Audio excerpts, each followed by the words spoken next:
Welcome to our Agenda Central Item Creation video, Part 2. You'll remember from Part 1 of our video, we filled out our item creation form and we're just about to save and continue. Let's go ahead and do that.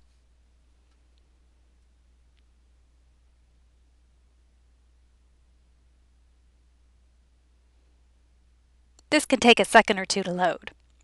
We are now brought to the Files page of the Meetings tab. Although you can see your Executive Summary template here, we are not able to work with it yet. You must move to the Workflow tab to create your Executive Summary and add backup materials. This is an important point, so I'm going to say it again. Make sure to click the Workflow tab to work with your Executive Summary. At this point, you are at your Workflow queue. This is the primary place you will access the items you originate as well as those that are sent to you for approval. You will see the item you created appear here in your inbox. This can take a second or two, so be patient. You will need to refresh your screen to see the latest version of your workflow queue.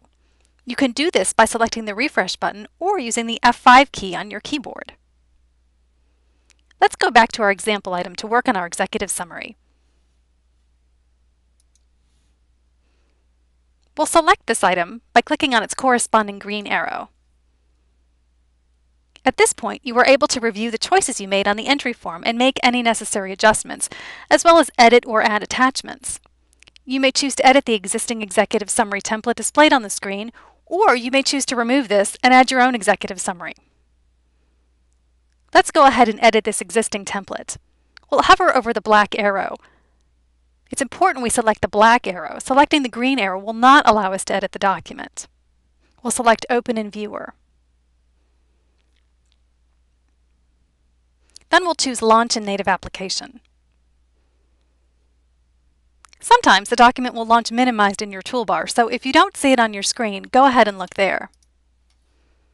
At this point, you're free to add or change this document to meet your needs. You may insert as much or as little information as you wish. You will be able to return to this file as many times as you need until it's complete. Once you're finished with your edits, select Add-ins from the top menu bar. Then select the green R. You will receive a message indicating your file has been successfully revised.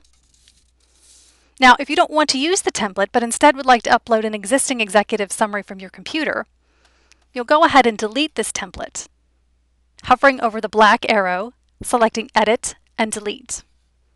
Then say OK. Then go ahead and click the Add Files link and browse to find your executive summary. Then click Start Upload. If you elect to upload your own executive summary, it is imperative the word executive appears somewhere in the title of the document. If the document does not have this word in the title, your executive summary will not be ordered correctly when the packet is printed. Also, do not entitle other backup material executive, as this may confuse the system. You will most likely have additional backup material to add to this item. Do this by selecting the Add Files link. Choose Select Files, and then browse to your backup material.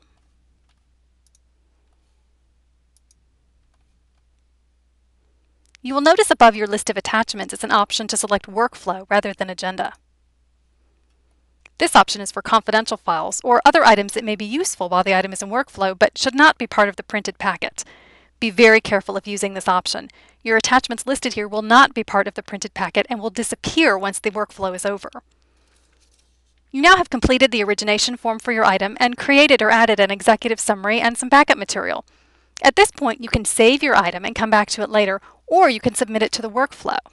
To save it, you would select Save, and then Save and Continue. Right now, let's go ahead and submit this to the workflow.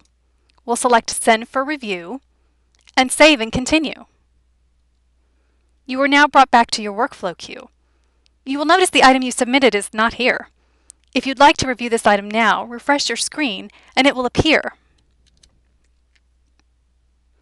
This could take a couple of seconds, so don't worry.